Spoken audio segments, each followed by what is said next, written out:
Bonjour à tous. On va pouvoir commencer. On va commencer doucement, m'a-t-on dit. Ça va me laisser 2-3 minutes pour me présenter. Il se trouve que j'ai été volontairement très mystérieux sur le sujet qui va être abordé aujourd'hui. Vous avez vu que dans le programme de Blend, il n'y avait pas de descriptif, parce que justement, ça va me permettre d'interagir avec vous sur un certain nombre de sujets. Et je vais en profiter avant de rentrer dans le vif du sujet pour me présenter. Je m'appelle Éric Marillet. J'ai le plaisir de diriger le département Digital Marketing et Experience Design de Wax Interactive, qui est une agence interactive qui regroupe 200 collaborateurs à Lyon, à Paris, à Lille, à Bordeaux, à Toulouse, et qui est présente également en Suisse et en Belgique. Pourquoi j'ai le plaisir de diriger cette équipe-là? C'est parce que c'est une très belle équipe de 200 personnes qui regroupe des profils très très différents, des designers d'expérience, des consultants marketing, des experts de la mobilité, de l'IoT, et tous ces gens-là travaillent aujourd'hui sur le sujet qui va nous occuper aujourd'hui. En fait, j'ai tendance à le résumer de cette manière-là. On invente aujourd'hui les parcours clients de demain. Alors, quel lien avec ce qui doit nous occuper, parce que je ne suis pas là pour parler de moi, mais plutôt de parler du sujet qui est en l'occurrence le Phygital. Quel est le lien avec le Phygital? D'ailleurs, j'ai commencé par une question. On va faire en sorte que cet échange soit extrêmement interactif. Pour vous, qu'est-ce que c'est que le Phygital? Est-ce que c'est un mot un peu barbare que vous avez découvert pour la première fois dans le programme aujourd'hui, ou est-ce que c'est un concept qui vous est déjà familier? Je vois quelques sourires, je vois quelques mots, ça fait monter un peu le suspense. Bon, il se trouve que c'est simplement la contraction de deux mots, Phygital. C'est un mot qui a été inventé dans le courant des années 2010, je crois que c'est en 2011 ou 2012, quelque chose comme ça, par une agence qui a créé ce mot-là en faisant s'accoster deux mots, physical et digital, pour faire Phygital. L'idée derrière ça, c'est de mixer le réel et le virtuel, le monde physique et le monde digital pour créer une expérience à forte valeur ajoutée. Et ce mot n'a pas été imaginé par hasard, il a été imaginé dans un contexte bien particulier, c'est pour ça que je parlais de bienvenue dans le retail augmenté, le sous-titre de Phygital. Il a été imaginé dans le cadre de la création d'expériences à très forte valeur ajoutée dans le commerce, et avec cette réflexion qui est comment je fais rentrer le digital et interagir le digital avec le commerce traditionnel qu'on connaît. En l'occurrence, ça part d'un constat qui est un constat assez difficile. C'est que 47% des Français aujourd'hui déclarent se rendre moins souvent en magasin qu'il y a 5 ans. En l'occurrence, ce qu'on touche du doigt ici, c'est l'avènement du e-commerce. Aujourd'hui, il est beaucoup plus facile, ou il semble beaucoup plus simple en tous les cas, de commander depuis son canapé, depuis son chez-soi, son bureau, un certain nombre de choses, de se les faire livrer directement, plutôt que d'aller dans le commerce pour aller acheter, choisir, demander conseil sur un certain nombre de produits. Et pour le coup, ce désamour pour le commerce traditionnel, pour les magasins traditionnels, les retailers s'en sont émus en se demandant de quelle manière ils pouvaient faire pour réenchanter l'expérience client, la relation avec les acheteurs et comment faire revenir du monde dans leur boutique. D'où cette idée de faire le lien, de faire la passerelle entre le monde digital et le monde physique du retail. Et effectivement, il y a une vraie réalité derrière ça, c'est que l'ensemble des retailers qu'on connaît, et vous pouvez penser à une grande partie des grandes enseignes françaises que vous trouvez soit dans les centres-villes, soit dans les centres commerciaux, aujourd'hui sont tous actuellement en réflexion sur la manière de s'adapter à ces nouveaux modes de consommation, à la nouvelle manière dont les consommateurs agissent, interagissent, consomment les produits et les services. Parce qu'évidemment, je crois qu'il y a une banque d'ailleurs qui a ce slogan « Bienvenue dans un monde qui change ». Le consommateur change. Et depuis ces 10 dernières années, depuis l'avènement du digital, il a énormément changé. Et on pourrait pointer du doigt trois changements principaux. C'est qu'aujourd'hui, le consommateur, il est beaucoup mieux informé qu'il ne l'était il y a une dizaine ou une quinzaine d'années. Vous verrez pourquoi, je vais faire un petit focus là-dessus. Il est beaucoup plus mobile, de fait. Et aujourd'hui, il est pleinement social, mais alors à un point qui est juste délirant. D'ailleurs, la conférence plénière qui a ouvert l'ensemble du Blend Web Mix a fait la part belle au hashtag, à Twitter, aux réseaux sociaux. Cet aspect social est aujourd'hui un aspect extrêmement fort à prendre en compte pour travailler le concept de Phygital. Alors, un focus sur mieux informer. Pourquoi mieux informer? D'abord, c'est parce qu'aujourd'hui, et ça c'est une étude récente de Google, hein, c'est une étude de Google 2015 qui nous donne ce chiffre-là, on considère que chaque Français a en moyenne 2,5 terminals connectés au digital à sa disposition. Téléphone, tablette, ordinateur. Et je suis intimement persuadé que la totalité des personnes qui sont ici dans cette salle sont largement au-delà des 2,5, et je pense que vous avez dépassé les 3, voire 4. Je pense même qu'il y en a un certain nombre qui sont à 10 ou 11 ou 12. Je plaidais coupable, j'ai compté quand j'ai préparé cette slide pour savoir combien j'en avais. En fait, je suis à 14. Donc je fais monter là. Oui, mais alors dedans, je compte aussi la télé connectée, par exemple. Eh oui, c'est un moyen d'accéder au web, par exemple, ou à du contenu digital. Faites le compte chez vous, vous allez être très très vite surpris. On est à 2,5 quand même, ce qui veut dire qu'aujourd'hui, les Français, tout Français confondu et tout âge confondu, a aujourd'hui pléthore de moyens d'information. Et puis 90 pratiquent le repos. Alors le repos, c'est encore un de ces mots barbares. Est-ce que parmi vous, il y en a certains pour qui repos, ça ne veut strictement rien dire? Oui, normal. Ça, c'est un bon anglicisme, le repos. Research online, purchase offline.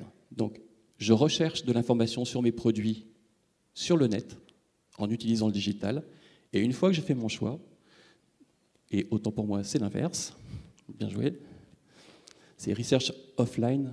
Et, non, pour moi. Vous recherchez online et vous achetez offline. Donc vous achetez dans le magasin. Je suis en train de mélanger les pinceaux. Donc effectivement, vous recherchez de l'information sur les produits en utilisant Internet. Vous faites votre choix et ensuite vous allez l'acheter. Et pourquoi je pointe du doigt cette chose-là? C'est parce que justement, ça marque ce niveau d'information que vous avez. Aujourd'hui, quand vous allez acheter une nouvelle télévision, un nouveau four, un nouveau réfrigérateur, une nouvelle voiture, vous allez vous renseigner sur le produit avant de l'acheter. Et vous arrivez souvent en magasin avec une énorme connaissance sur le produit, ce qui vous fait dire bien souvent, et ce que nous on entend sur une bonne partie des focus group qu'on peut animer avec les équipes, c'est « mais quand j'arrive en magasin, le vendeur il sait rien. Et moi j'ai imprimé 10 pages et j'en sais plus que lui.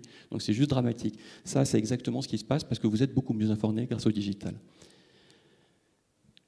La deuxième dimension, c'était la dimension mobile.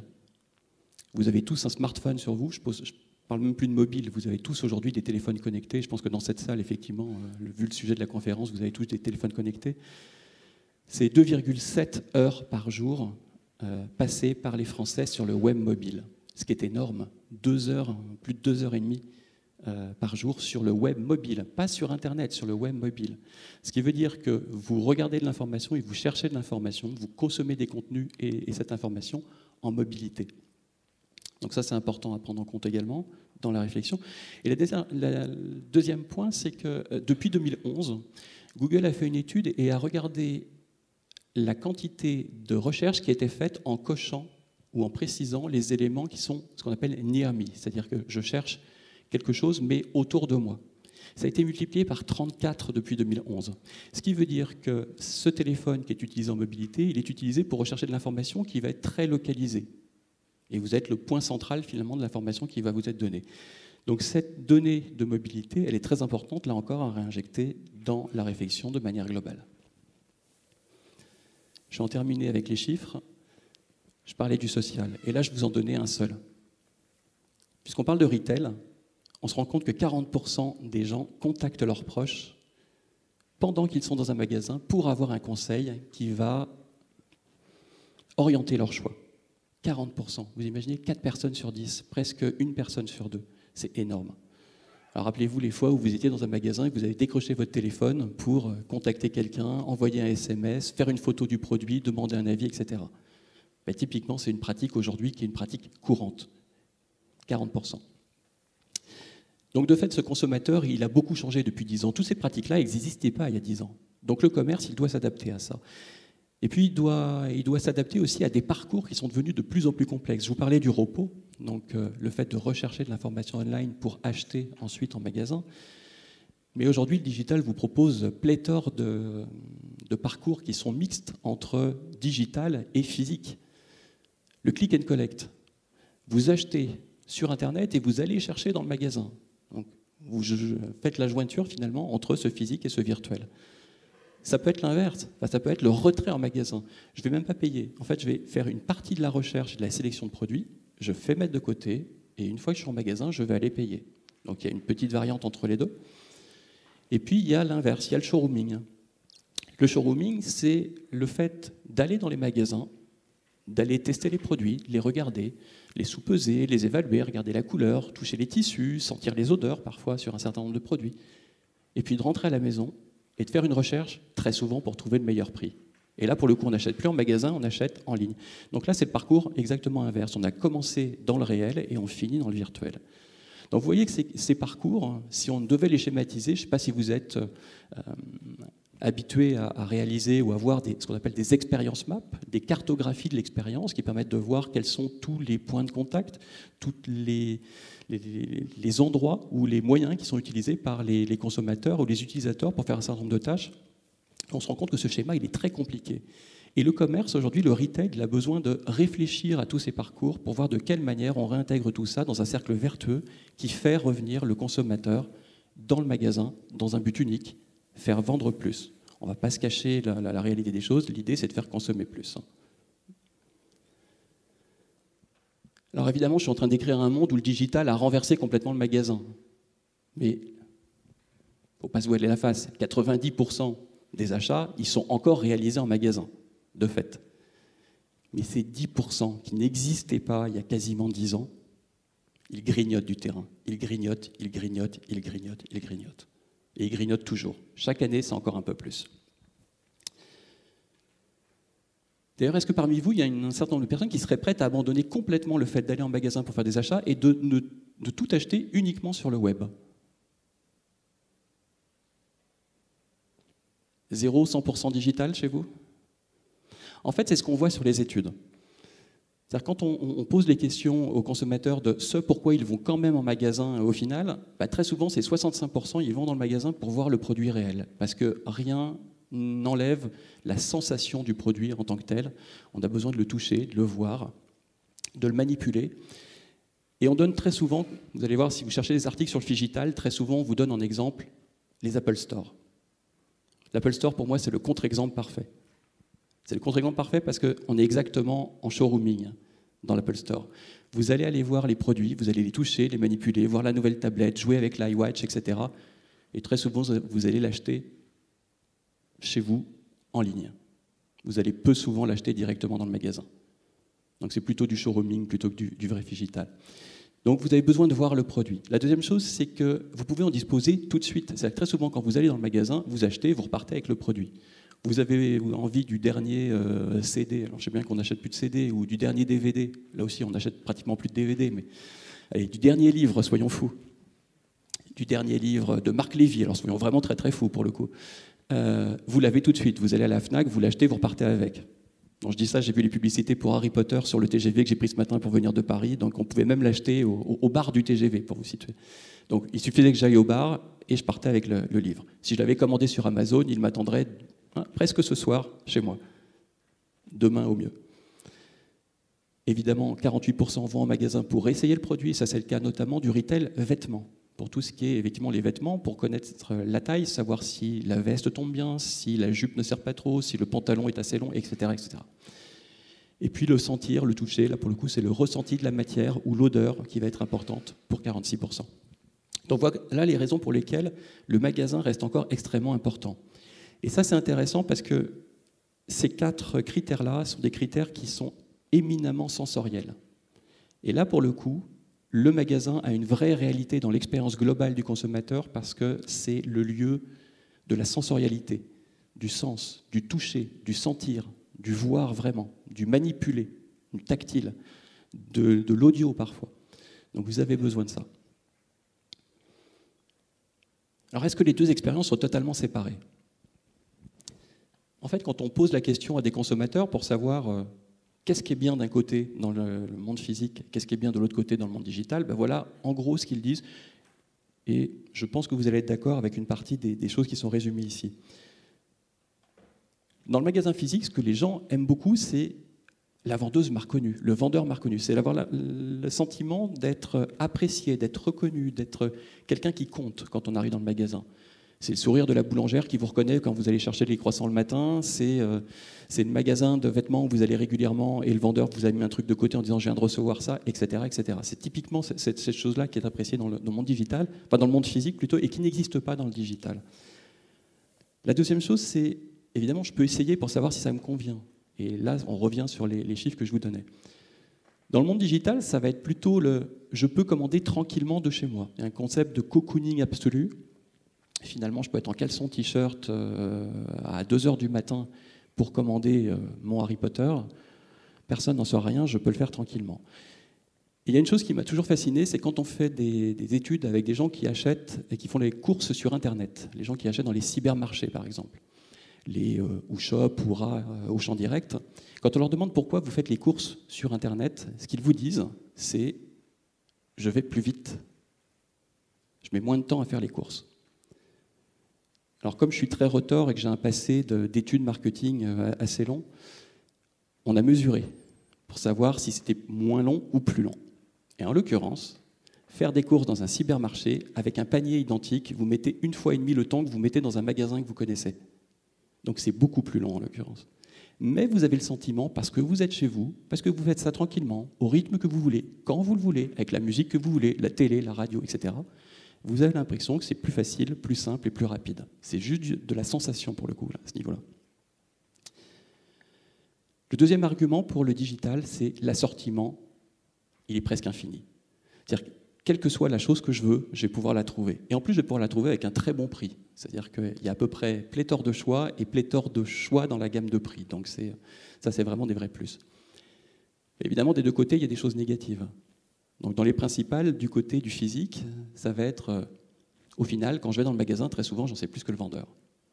Et je pense que ça vous est tous arrivé, c'est de vous être renseigné justement sur un produit et d'arriver, allez, je vais les citer, chez Darty, chez Fnac, But ou autre, et avoir l'impression que le pauvre vendeur, il en sait nettement moins que toute l'information que vous avez pu agréger, vous, en passant un peu de temps sur Internet.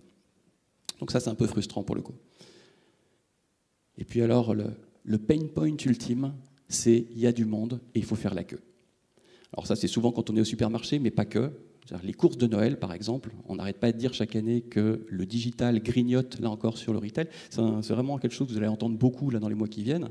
On va encore dire qu'on a battu des records de commandes en ligne. C'est justement pour ce point-là. C'est je vais pouvoir trouver et je n'aurai pas à faire la queue. Sur le digital, c'est ce qui gratte un peu, c'est la livraison est chère. Alors évidemment, on va privilégier, quand on fait des commandes en ligne, les sites qui vous font disparaître les frais de livraison à partir d'un certain montant ou qui vous offrent carrément la livraison. Mais très souvent, c'est le prix de la livraison qui est mis en cause et le fait d'attendre longtemps. Sachant que là aussi, il y a un ratio qui est intéressant à voir. C'est typiquement les personnes, et je pense qu'il y en a pas mal parmi vous, qui font des commandes sur vente privée. Vente privée, on a un super prix. Par contre, on attend beaucoup plus longtemps pour la livraison. Mais c'est le deal. C'est-à-dire qu'on n'a jamais rien sans rien. Et deuxième point, c'est quand le produit ne convient pas, c'est souvent la galère pour obtenir un échange ou un remboursement. Et là, pour le coup, le service après-vente ou la gestion de la relation client, elle est souvent très compliquée dans le digital. Il y a un certain nombre d'acteurs qui font beaucoup d'efforts pour ça et qui se sont fait les champions de la relation client, mais ça reste encore problématique pour beaucoup. Et pour le coup, ça va plutôt privilégier le magasin. C'est-à-dire que si j'achète en magasin et que ça ne va pas, je peux le rapporter et on me l'échangera facilement. Sur Internet, c'est plus compliqué. Donc il y a du pour et il y a du contre des deux côtés. La question est la suivante. Est-ce qu'on peut réconcilier ces deux mondes? Est-ce qu'on peut réussir à imaginer le meilleur du physique et du digital, avoir une expérience phygital, physique et digitale, ultime et bonne, satisfaisante pour le client? Alors de fait, ça va nous amener à avoir une alchimie physique, digitale à réinventer. Et là, je vais juste vous donner deux extraits que j'ai pu trouver sur le net, d'articles sur le digital et que je trouvais vraiment très parlant. Le premier qui vient d'un site qui s'appelle cmarketing.eu. L'actuelle dichotomie e-commerce et magasin physique est donc vouée à s'estomper au profit d'une expérience d'achat nouvelle, totalement fluide, transparente, cohérente et multicanale. Alors ça fait beaucoup d'adjectifs les uns derrière les autres parce que fluide, transparente, cohérente et multicanale, pour réussir cette quadrature du cercle, c'est très compliqué. Mais il vise juste. C'est-à-dire qu'effectivement, il faut que cette expérience elle soit réellement transparente, multicanale, multimodale, Quand on parle par exemple de déplacement, on parle de multimodal. Il va falloir réfléchir de cette manière-là. Et le deuxième, il s'agit notamment d'allier le côté rassurant du point de contact physique avec la possibilité de théâtralisation ou d'immersion expérientielle. Je vous parlais du sensoriel tout à l'heure à propos du magasin, avec la richesse informationnelle, commerciale et interactive du monde digital. Est-ce qu'on peut réconcilier les deux? Et aujourd'hui, le challenge, il est de réussir ça. Alors le challenge, il y en a un certain nombre qui le relèvent, je vais vous montrer des exemples. Ça impose simplement d'avoir une réflexion à 3 niveaux, une réflexion sur le rôle du vendeur, parce qu'évidemment, mettre du digital dans le monde physique, mettre du digital dans le magasin, il faut savoir comment le vendeur, qui avait ce rôle de conseil, de vente, d'accompagnement du client, il y trouve son compte aussi. C'est-à-dire qu'on ne fait pas des magasins complètement désincarnés où le vendeur n'existe plus. Donc quel est son rôle? Est-ce qu'il est là à l'accueil? Est-ce qu'il est là pour faire la vente? Est-ce qu'il est là pour conseiller? Est-ce qu'il est là, lui aussi, équipé de digital pour aider le client? En fait, il y a plein de manières de le réintroduire dans cette réflexion. La deuxième chose, c'est une réflexion sur le merchandising. Donc c'est l'organisation et la présentation des produits au sein de l'espace de vente. Et là, je vais vous montrer 2 exemples derrière où vraiment le merchandising a été complètement repensé pour générer de l'expérience. Et la troisième chose, c'est le rôle du magasin dans le parcours. Est-ce que le magasin, il est là pour faire choisir, pour faire acheter, pour faire retirer les produits qui ont déjà été achetés en ligne? On peut se poser les questions, et d'un magasin à une autre, de magasin à un autre, d'une enseigne à une autre, on peut avoir des réponses qui sont complètement différentes. Donc finalement, on a 3 curseurs ici, et on peut jouer avec ces curseurs et inventer des expériences qui sont complètement différentes. Et vous notez une chose, c'est que depuis le début, j'ai complètement évacué l'aspect technologique de la chose. C'est-à-dire que le digital, de fait, mettre du digital dans le magasin, ça suppose évidemment des adaptations technologiques. Alors, en plus, il y a des technologies qui viennent et qui s'en vont. En tête de liste, alors il y a le Wi-Fi, mais les beacons. Il y a 3 ans, les beacons, ça allait révolutionner le commerce. Aujourd'hui, on commence à entendre des voix qui disent les beacons, c'est ringard. Vous imaginez, c'est-à-dire que la technologie va tellement vite qu'à un moment donné, ces éléments qui doivent faire rentrer le digital dans le physique se démodent, changent et évoluent en permanence. Donc l'aspect technologique, il va être à prendre en compte, mais il va être à faire évoluer tout au long de votre réflexion et tout au long de la vie du magasin. Et en l'occurrence, la vraie réflexion, c'est une réflexion client-centrique.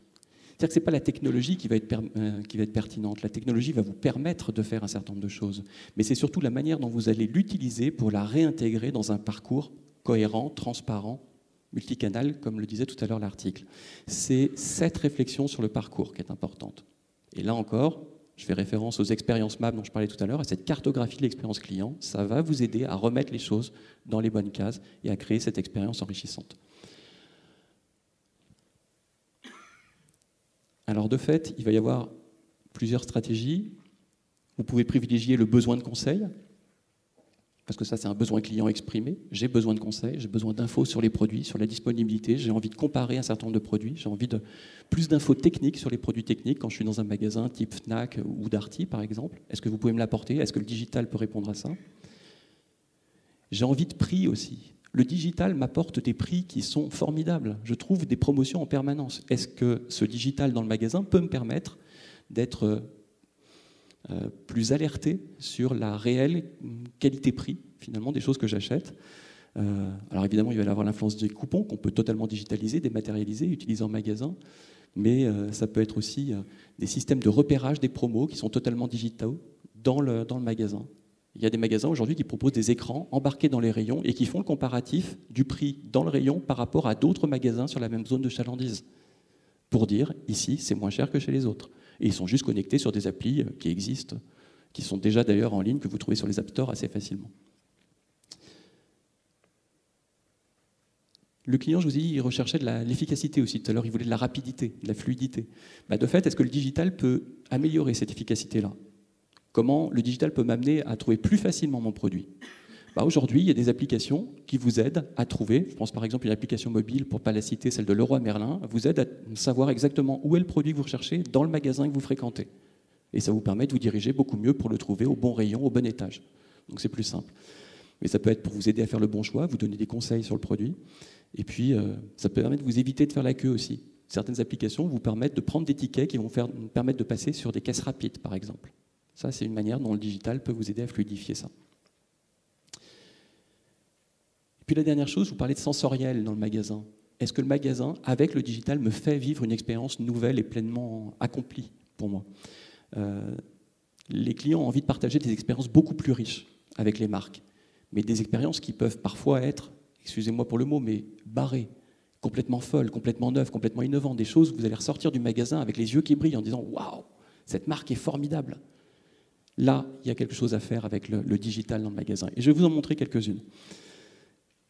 Je termine juste avec ce dernier point. J'ai dit qu'il y avait 3... Ça, c'est les comment faire, et après, je vous montre la pratique. Il va falloir réfléchir dans le processus complet. Donc, avant, qu'est-ce que je donne à mon client avant qu'il vienne en magasin? De quelle manière je vais faire ce qu'on appelle du web rooming? Ça, le concept est intéressant. Je vous parlais de showrooming. Le showrooming, c'est aller en magasin pour acheter ensuite online. Ben là, c'est faire l'inverse. C'est donner à voir l'assortiment qui est dans le magasin pour donner super envie aux clients de venir dans ce magasin et pas dans un autre. Donc c'est une mise en scène finalement.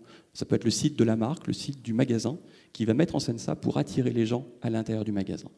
Et je citais Leroy Merlin tout à l'heure, je les connais bien parce que j'ai travaillé il y a un peu plus de 2 ans avec eux sur un sujet qui était justement l'information à délivrer aux clients tout au long de son parcours. Il y avait des réflexions justement sur ces concepts de web rooming, comment finalement le site peut vous restituer un certain nombre de mises en scène qui sont visibles et testable dans le magasin. Par exemple, vous montrez des salles de bain avec des vues 3D, mais que vous allez retrouver exactement la salle de bain dans la configuration qui vous a été montrée sur le web, sur lequel vous allez pouvoir toucher les portes, voir si la baignoire va bien, voir le carrelage, le toucher, etc. Voilà, on peut jouer sur des choses comme ça. Évidemment, tout ce qui est store locator, coupooning, le geofencing, donc le push de promotion, le push d'alerte géolocalisé à des personnes qui sont rentrées dans la zone proche du magasin. Les vitrines interactives, le concept des wishlists. Pendant la visite en magasin, évidemment, là pour le coup, on peut déployer tout l'armada du digital dans le retail. Ça va être le vendeur connecté, équipé d'une tablette ou d'un smartphone qui va lui permettre de restituer de l'information à valeur ajoutée pour le client. Si vous allez chez Maison du Monde, par exemple, dans un certain nombre de magasins, les vendeurs sont équipés de tablettes qui vous permettent de commander les meubles, par exemple, vendus par Maison du Monde, mais qui ne sont pas présentés dans le magasin. Vous allez pouvoir les voir les différentes couleurs, et les commander, vérifier les disponibilités, etc. C'est le vendeur qui va vous le montrer sur une tablette qu'il partage avec le client. Évidemment, ça peut être des bornes ou des tables interactives, des bornes qui vous permettent d'être complètement autonome pour passer une commande. Des cabines ou des miroirs connectés, ça vous avez certainement vu voir 10 000 vidéos sur la cabine connectée qui vous permet de vous prendre en photo, de la partager sur Instagram quand vous essayez le super t-shirt à la mode. Voilà, c'est des choses qui sont de cet ordre-là. Ça peut être des applis dédiées au store. Je parlais de l'Apple Store tout à l'heure. Apple a une appli dédiée à ses stores qui vous permet d'interagir avec le magasin. Notamment, moi, celle qui me sert le plus souvent, c'est l'appli, c'est « Je suis au milieu du magasin et j'ai besoin d'un vendeur ». Vous appuyez sur un bouton d'alerte et vous êtes reconnu, il y a quelqu'un qui vient vous voir. En général, ils vous ignorent totalement, mais il faut une appli pour faire ça. Je les aime beaucoup, hein, je travaille sur Mac, donc c'est pas... Voilà. Il y a encore des choses à tuner là-dessus. Les QR codes produits, c'est-à-dire que sur les étiquettes de produits, être capable de scanner des QR codes pour avoir plus d'informations, par exemple avoir accès à des fiches sur les produits techniques qui sont beaucoup plus complètes ou qui vous permettent de comparer un certain nombre de produits. Et puis les concepts de paiement everywhere, c'est horrible dans un magasin d'être obligé de faire la queue à une caisse. Donc aujourd'hui, on est en train de faire disparaître les caisses pour faire en sorte que chaque vendeur puisse avoir avec lui un terminal de paiement qui vous permet de payer partout. Et puis évidemment, il ne faut pas oublier l'après. L'après, ça peut être l'envoi d'un SMS ou d'un email avec la facture. Ça peut être un compte de fidélité qui est complètement dématérialisé, sur lequel vous allez cumuler des avantages ou des points. Ça peut être évidemment tout ce qui est SMS, email de promotion, l'aide à l'utilisation avec des vidéos ou des PDF. Vous achetez un produit, vous scannez le pack du produit et là vous avez une vidéo qui vous montre comment l'utiliser. Je parlais du bricolage avec Leroy Merlin, c'est typiquement ce qu'ils sont en train de faire déjà sur un certain nombre de produits. Vous avez juste à scanner le produit, vous avez la vidéo pour savoir comment poser la peinture ou le ciment ou les carrelages que vous avez achetés. Ça peut être l'accès à des contenus complémentaires et évidemment ça peut être du SAV digitalisé. Je vous ai donné plein de théories. Maintenant, je vous propose de sortir complètement de la cité des congrès et je vais vous emmener à New York, à Toulouse. Et le dernier m'échappe maintenant, mais je crois qu'on revient à Paris. Et puis finalement, on ira faire un tour à Lyon aussi.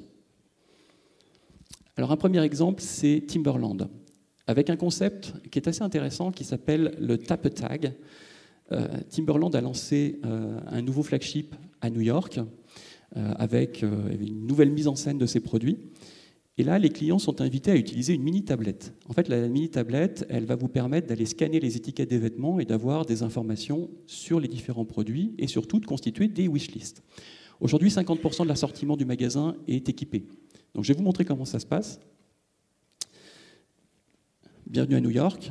Donc, on va rentrer dans le magasin. Vous avez, comme dans n'importe quel magasin Timberland, hein, là en l'occurrence les chaussures, mais il n'y a pas que ça, vous avez du merchandising classique avec les différentes chaussures. Et puis juste à côté de ce rayon, vous avez une borne là-bas qui s'appelle TapTag, sur laquelle vous voyez 3 tablettes qui sont complètement encastrées. Alors pourquoi TapTag? Simplement parce que sur les produits, vous avez cette petite étiquette ici, avec la petite loupe. Sur chacun des produits, vous avez ce tag-là. Et avec la tablette, que vous allez délicatement prendre dans la borne, il y en a 3 qui sont mises à disposition des utilisateurs, vous allez vous rapprocher des produits. C'est en NFC, donc il y a juste à se rapprocher, il n'y a pas besoin de scanner un QR code ou quoi que ce soit. Vous vous rapprochez et vous obtenez la fiche complète du produit. Alors ça, c'est particulièrement intéressant pour des produits qu'on appelle les produits techniques. C'est-à-dire que sur un certain nombre de chaussures, de vestes, etc., qui ont des fonctionnalités avancées ou qui sont utilisées avec des matières particulières, vous avez des fiches complètes. Ce que vous pouvez faire là-dessus, c'est créer des wishlists. Donc vous allez créer vos wishlists en disant ça j'aime bien, ça j'aime bien, ça j'aime bien, vous les mettez de côté. La tablette va aussi vous remonter des produits complémentaires, donc on n'oublie pas la fonction commerciale de la tablette qui va vous pousser du cross-selling. Je vous ai dit que 50% des produits étaient équipés. En l'occurrence, chez Timberland, il y a beaucoup de produits et tout ne peut pas rentrer malheureusement dans un magasin. Donc ils ont créé également un mur avec des photos d'un certain nombre de produits.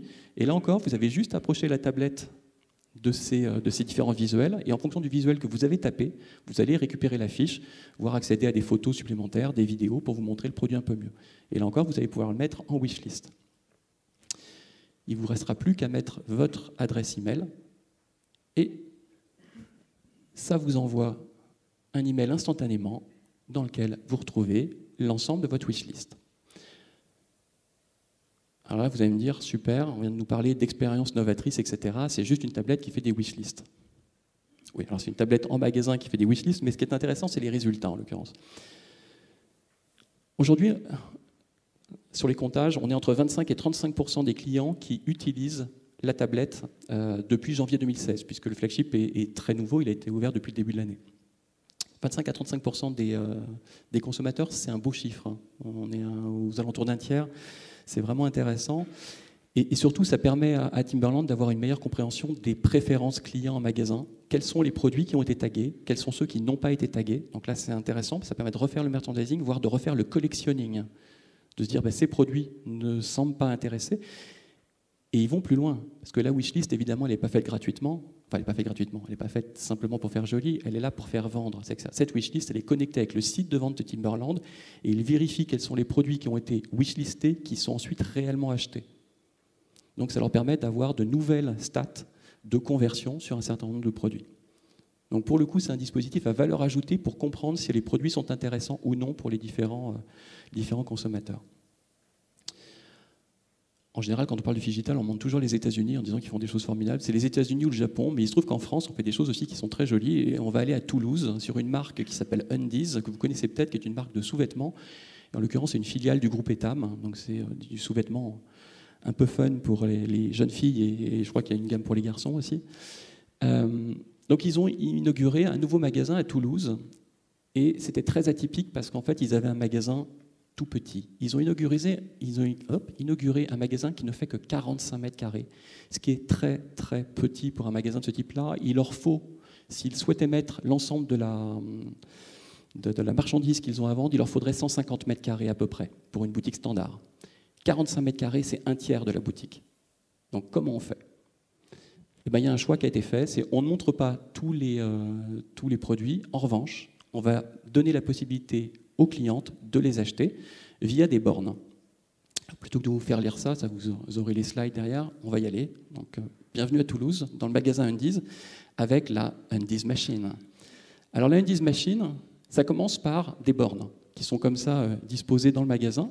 Dans le magasin de Toulouse, sur 45 mètres carrés, vous voyez, c'est un tout petit magasin. Vous avez un peu d'assortiment autour et 4 bornes au milieu, avec un système qui est expliqué au-dessus des bornes, c'est-à-dire que vous allez pouvoir choisir les produits sur les bornes, et les produits, vous allez les recevoir dans une capsule qui va être envoyée par un tuyau avec de l'air comprimé.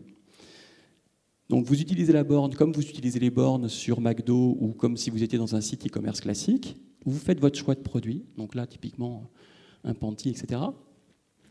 Et puis on va vous demander de votre prénom. Alors pourquoi le prénom? C'est simplement pour être certain que vous récupérez bien votre capsule avec vos produits. Donc ça permet d'éviter les embouteillages. Une fois que vous avez passé la demande, on vous dit, ben voilà, il suffit de vous mettre à côté du tuyau numéro 3, par exemple, et alors là, c'est magique. Il y a la réserve qui est en dessous. Ils reçoivent l'information et en 2 minutes, montre en main, ils vont mettre les produits qui ne sont pas disponibles dans l'espace de vente dans une capsule, ils vous la renvoient par le tuyau et vous recevez votre capsule là-haut, en l'occurrence avec la culotte pour Julie. Voilà. Vous pouvez l'essayer. Si ça vous plaît, le produit est équipé d'une puce RFID qui va vous permettre de passer en caisse ultra rapidement, parce que le produit est reconnu, le prix est reconnu, ça va beaucoup plus vite. S'il ne vous plaît pas, eh ben les tuyaux ils marchent dans l'autre sens. C'est-à-dire que vous avez ce qu'ils appellent le retour backstage. Vous avez un autre tube dans lequel vous mettez le tube et hop, ça redescend en réserve. Donc voilà comment on fait acheter des produits qui ne sont pas physiquement dans un espace de vente, simplement en réinjectant le digital dedans et en créant une expérience qui est complètement fun. C'est-à-dire qu'à un moment donné, il faut imaginer que le décor de ce magasin, c'est juste des tuyaux dans tous les sens, mais c'est tellement drôle. C'est même tellement drôle qu'aujourd'hui, Undies en fait son cheval de bataille. En l'occurrence, c'est plus 30% de chiffre d'affaires grâce aux bornes. Et là, pour le coup, on touche à du sonnant et trébuchant tout de suite. Donc c'est vraiment intéressant. L'équipement, il a coûté 100 000 €. Ça vous donne à peu près le niveau d'investissement qu'il faut pour faire ça. Et ça a été rentabilisé en quelques mois. Ça a été ouvert en 2015, c'est déjà rentabilisé. Et du coup, après le succès de Toulouse, qui était un magasin de test, Undies a lancé l'Undies Machine à Paris, dans le magasin de Rivoli, qui est pourtant un magasin de 270 mètres carrés, donc beaucoup plus grand, mais parce que ça permet de créer une expérience complètement différente avec la marque et beaucoup plus fun.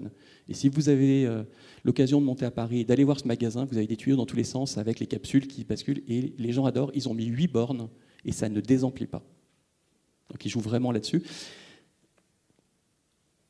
Et évidemment, bientôt, ils vont le déployer ailleurs parce que les prix des loyers étant ce qu'ils sont, que ce soit à Paris ou sur les grandes capitales européennes, c'est extrêmement intéressant d'avoir des surfaces de vente réduites et une réserve qui est pleinement optimisée. Donc pour le coup, il y a un vrai intérêt économique derrière. Je vais terminer rapidement avec l'inverse. C'est-à-dire que là, je vous ai montré 2 magasins physiques qui ont intégré le digital dans la logique pour créer des choses nouvelles à l'intérieur. Mais qu'est-ce qui se passe quand un pure player décide de devenir un magasin physique? Là, en l'occurrence, ce qui est intéressant à voir, c'est le showroom de Med.com. Et je parle bien de showroom, parce que là, pour le coup, on va faire l'expérience différente, qui est le showrooming. Vous avez dit que tout à l'heure, ça pouvait être une plaie. Là, c'est exactement ce qu'ils veulent faire. Donc, en l'occurrence, Med.com, bon, c'est 60 millions de chiffre d'affaires. Hein, et la France est le 2e marché pour Med.com. Donc, en l'occurrence, en 2016, plutôt en juin 2016, donc c'est tout récent, ils ont ouvert un nouveau showroom en plein cœur de Paris. C'est un showroom immense, hein, ça fait 840 mètres carrés dans Paris 2e arrondissement, donc autant dire que c'est un vrai gros investissement. Mais pour le coup, l'idée, c'est vraiment d'avoir une expérience forte avec les produits de Med.com. Et pourtant, 840 mètres carrés, ça ne permet d'exposer que 2% de l'ensemble des références.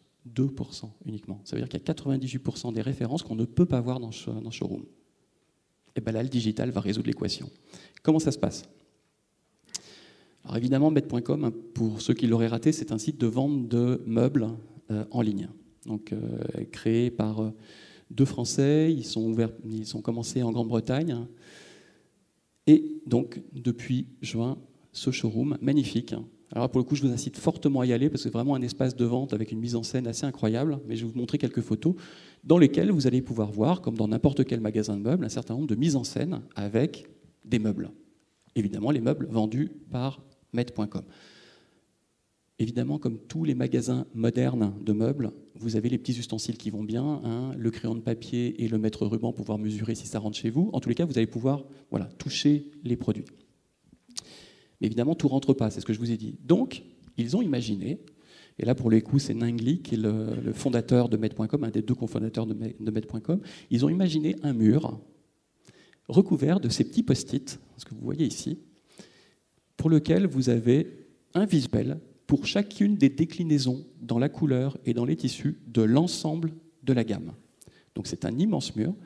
Chacun de ces petits papiers, vous pouvez les déchirer. Vous pouvez en prendre un, parce qu'en l'occurrence, au dos, vous avez les types de matériaux, les dimensions, etc. Vous avez une fiche produit au dos. Mais au-delà de ça, et là je vais utiliser une autre photo, c'est des petits tiroirs derrière, et dans lesquels vous allez pouvoir prendre un échantillon du tissu. Quelque chose qui est complètement impossible en ligne. Et d'ailleurs, c'est un frein pour la vente de meubles. Acheter un canapé sans savoir quelle est la couleur exacte ou quel est le grain exact du tissu, c'est un peu compliqué. Donc pour le coup, ils ont résolu ça en disant, voilà, on va le faire, on va utiliser l'espace pour le faire. Donc vous avez des centaines de milliers de bouts de tissu que vous pouvez emporter gratuitement pour voir si ça va avec la teinte de vos rideaux, de votre parquet, etc. Évidemment, un certain nombre de produits sont quand même exposés. Alors, ils sont exposés et vous pouvez les essayer. C'est-à-dire que là, typiquement, vous êtes sur le bar à fauteuil et vous pouvez vous asseoir dedans. Donc là, typiquement, le physique est un endroit pour le sensoriel, le toucher, le ressentir. Voilà. Là, on est vraiment sur l'expérientiel et sensoriel. Évidemment, le digital n'est jamais très loin. C'est-à-dire qu'à côté, sur chacune des barres, vous avez un écran qui vous permet quand même d'aller voir plus d'informations sur le web ou plus de déclinaisons sur le web. Et pour le coup, sur les visuels que je vous ai montrés, il y a peut-être quelque chose que vous avez raté, là encore. Je ne sais pas si vous avez remarqué, sur chaque meuble, vous avez une petite étiquette noire. Et là, vous allez retrouver le même principe que chez Timberland.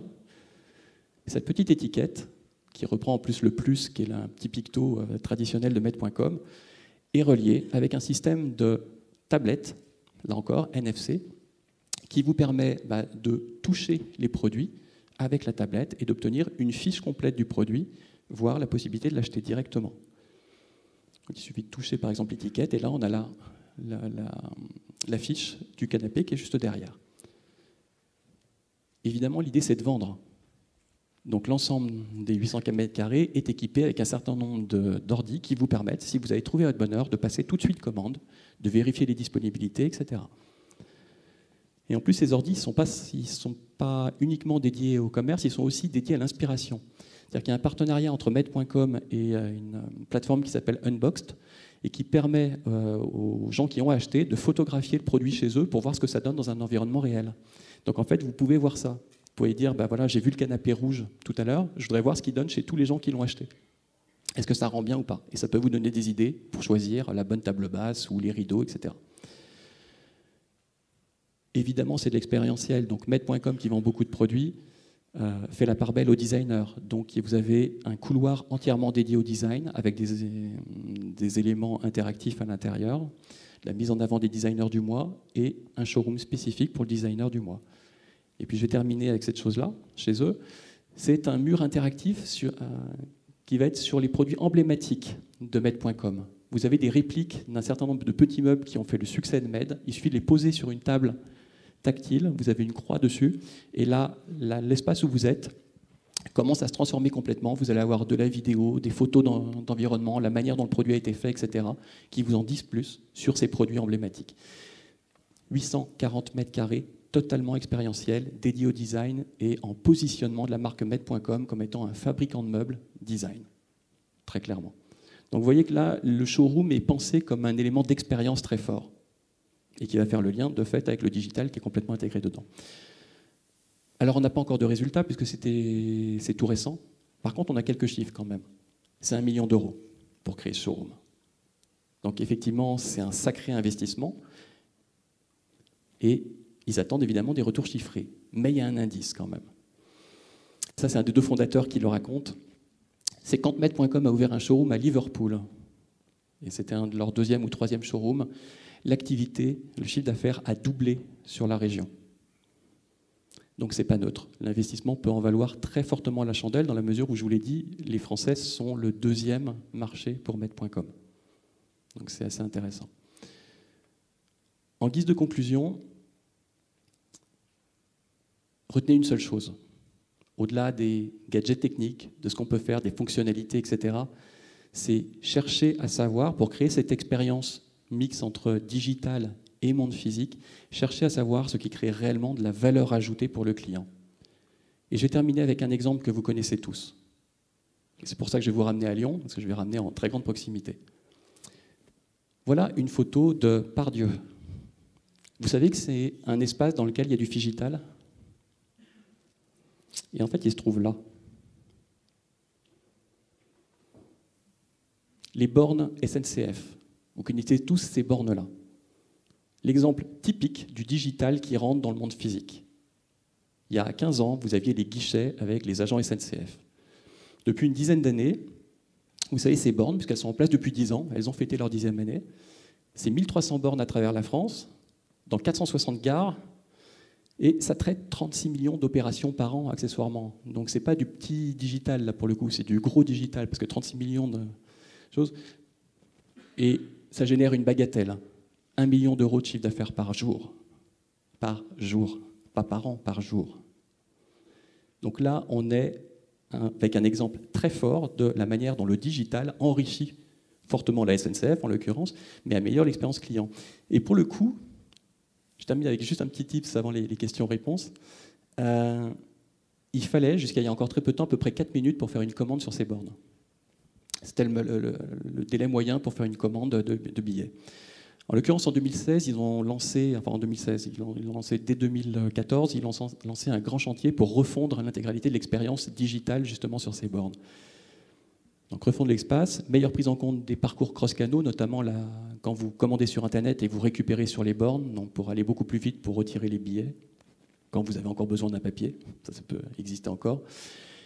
Et surtout la création de parcours contextualisés. Il y avait beaucoup de gens qui arrivaient dans les gares en disant « mais moi je veux un train tout de suite, donc je ne veux pas avoir à saisir la date, l'heure, etc. Je veux le prochain train pour Paris, je veux le prochain train pour Bordeaux, donc il faut que ça aille très vite. » Donc l'idée, ça a été de faire une refonte de ce digital pour descendre en dessous de 2 minutes. 4 minutes, 2 minutes, réduire le temps de moitié. Et là, on a les résultats. Aujourd'hui, on sait que 35% du temps a été gagné sur l'achat d'un billet. Donc on est passé à quelque chose en dessous de 3 minutes. On n'est pas encore à 2 minutes, mais en dessous de 3 minutes. Résultat, c'est plus 3% de CA en upselling qui a été généré. Alors l'upselling, c'est le passage d'un billet de deuxième classe à un billet de première classe. C'est être capable de vous dire, vous vouliez un billet en deuxième, mais moi j'ai un billet de première, avec quelques euros en plus, et vous serez mieux installé. 3%. Vous vous rappelez du chiffre d'affaires par jour ? 1 million par jour. Alors vous faites le calcul tout simplement. 3% en upselling, ça fait 30 000 euros de CA supplémentaires par jour. Si vous le ramenez à l'année, c'est 11 millions d'euros par an qui ont été gagnés simplement en simplifiant l'interface. Simplement 11 millions. Ça, c'est un exemple de Figital bien français, qu'on ne donne jamais dans les bouquins, que vous ne direz jamais dans les articles, et qui rapporte 11 millions par an. Est-ce que vous avez des questions ? Merci à tous.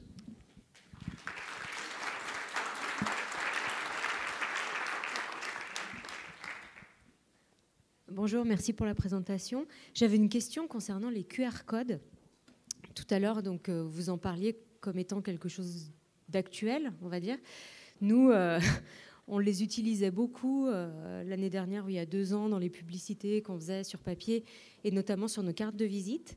Et aujourd'hui, on a plutôt tendance à les supprimer complètement parce qu'on a l'impression que c'est plus du tout tendance, justement. Est-ce que vous me confirmez ça ? Alors le problème, c'est ce que je vous disais tout à l'heure, c'est que les technologies, elles vont très très vite et les tendances, elles montent et elles descendent très rapidement. Et là, typiquement, sur le QR code, on s'est rendu compte d'une chose, et là, c'est une problématique de parcours client, c'est que pour lire un QR code, il vous faut un lecteur de QR code. Donc soit vous avez téléchargé une application qui vous permet de le faire, soit vous avez téléchargé l'application de la marque qui permet de le faire. Mais en tous les cas, ça veut dire qu'il y a une première action avant de pouvoir lire les QR codes. C'est trop compliqué. C'est ce pourquoi, là, sur les 2 magasins que je vous ai montrés, ils donnent les tablettes, ils les mettent à disposition pour pouvoir interagir directement. Et d'ailleurs, une interview du patron de Timberland est assez intéressante là-dessus parce qu'il dit qu'il a justement choisi cette technologie parce qu'il ne souhaitait pas que ce soit le mobile des clients qui soit utilisé pour une raison, c'est qu'il voulait que ce soit super simple. Il ne voulait pas obliger les gens à télécharger une appli en rentrant dans le magasin. Les gens arrivent, on leur donne un élément et ils peuvent se débrouiller avec. Voilà. Donc effectivement, le QR code, je pense qu'il vit ces dernières... Enfin non, on l'utilisera pour plein d'autres choses, notamment pour les prix, des choses comme ça, enfin des choses complètement différentes. Voilà, on sera sur du code barre intelligent, mais pas pour du rebond d'infos en tout cas.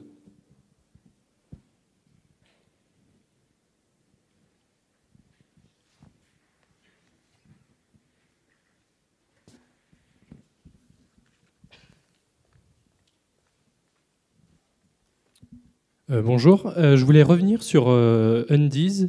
Le fait que les performances du magasin en question soient si exceptionnelles, est-ce que c'est juste un effet waouh du magasin ou c'est un vrai résultat qui va être pérenne? Alors pour le coup, on a peu de recul encore, puisque c'est 2015, on va être à un an et demi de recul. De fait, il y a un effet waouh, enfin un effet waouh, avec un 10 c'est bien. Il y a un effet waouh, ça c'est certain. Mais ce que je disais tout à l'heure est vrai, c'est-à-dire qu'au-delà de l'expérience qui est je peux commander des produits qui ne sont pas dans la boutique, ça crée un décorum dans la boutique qui est extrêmement fun et qui correspond bien à la cible. C'est pour ça que j'insistais un peu lourdement sur le fait que comprenez bien votre parcours client, comprenez bien vos clients pour savoir comment leur faire vivre une expérience à forte valeur ajoutée. Là, c'est typiquement ça, c'est fun. Et d'ailleurs, tout le discours qui est autour, je pense que les slides seront diffusés, donc vous aurez toutes ces photos, etc. La manière dont c'est rédigé, il y avait une conférence sur le storytelling tout à l'heure, le storytelling de cette Undies machine est très très forte parce qu'elle correspond parfaitement à la cible. Et de fait, les résultats, ils tiennent aussi à ça. C'est-à-dire que je pense qu'une partie de la cible vient dans le magasin parce qu'ils ont été attirés par la machine, qui est drôle, et pourtant ils ne l'utiliseront jamais. Et du coup, ça génère des ventes additionnelles quand même.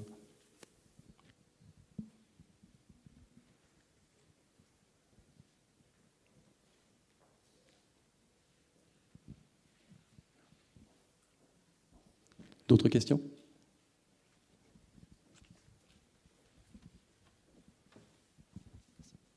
Oui, bonjour. Moi, je me demande si toutes ces technologies ne complexifient pas l'acte d'achat. L'objet, c'est justement de le simplifier. Alors, c'est intéressant parce qu'on se dit, est-ce que ça le complexifie ou pas ? C'est juste la perception qui va être importante.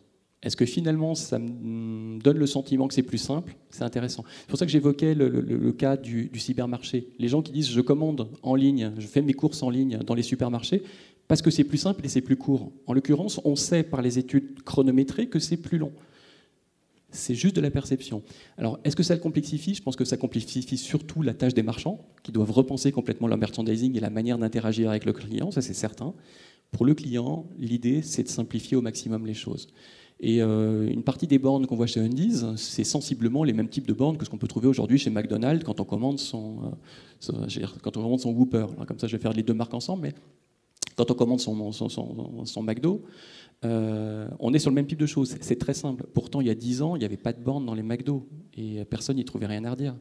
Aujourd'hui, les gens se disent « Ah bah, il y a des bornes, ça va plus vite. » Ok. Ça n'a pas complexifié les choses. En plus, une partie de ce public-là, là pour le coup, c'est vrai que sur Undies ou sur l'exemple de McDo, on est sur des publics qui sont relativement jeunes, bas en âge, qui sont habitués aux nouvelles technologies, qui sont habitués à utiliser ça. Une tablette en particulier, puisque c'est des interactions tactiles qui demandent zéro effort cognitif pour savoir comment on utilise l'ensemble. Donc c'est vraiment très très simple. Celle de Undies est remarquable pour ça, c'est-à-dire que c'est facile. Je crois que c'est sur le site du Parisien, où on a une journaliste qui l'atteste, on la voit, donc elle est filmée en train de l'utiliser. C'est imparable, c'est vraiment très très très simple.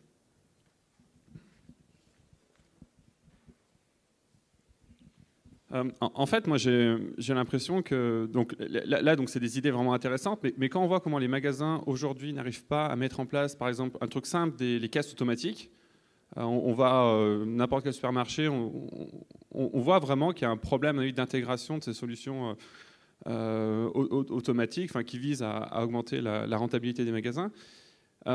Et votre exemple en fait sur les bornes SNCF, en fait, il est intéressant, mais j'ai l'impression que c'était pas vraiment difficile d'améliorer l'interface des bornes SNCF. C'était vraiment, fait d'une certaine façon, voilà, pour ralentir l'acte d'achat et vraiment effrayer le client.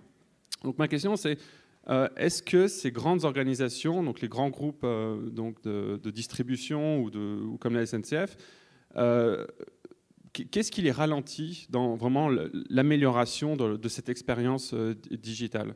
Donc, j'ai pris l'exemple des bornes dans la SNCF, mais aussi des bornes automatiques dans les magasins, parce que j'ai l'impression que la technologie est là, le logiciel est là.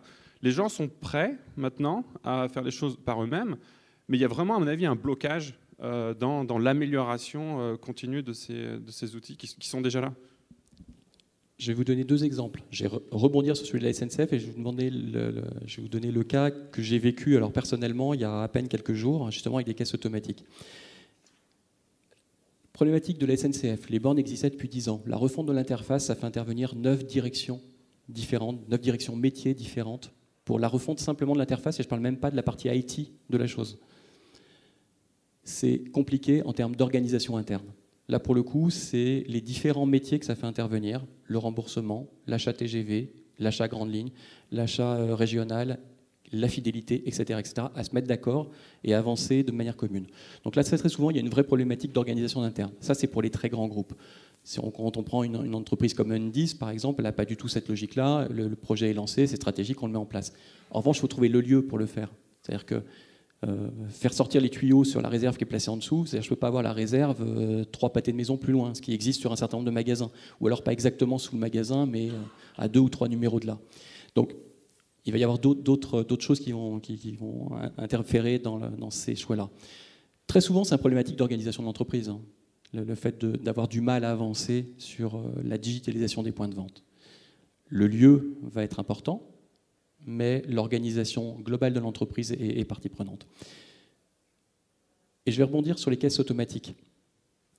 La FNAC, et on en parle beaucoup aujourd'hui à cause des acquisitions récentes qui ont été faites, notamment l'acquisition de Darty, teste beaucoup de choses là-dessus. Et je trouve que je fréquente la FNAC rue de Rennes, à côté de la gare Montparnasse. Ils ont mis en place un système de caisses automatiques qui ressemble furieusement aux caisses automatiques qu'on peut trouver dans beaucoup de supermarchés aujourd'hui. Personne n'y allait. Mais réellement personne. On était tous 5 ou 6 par caisse à attendre de passer devant le caissier. Et il n'y avait personne.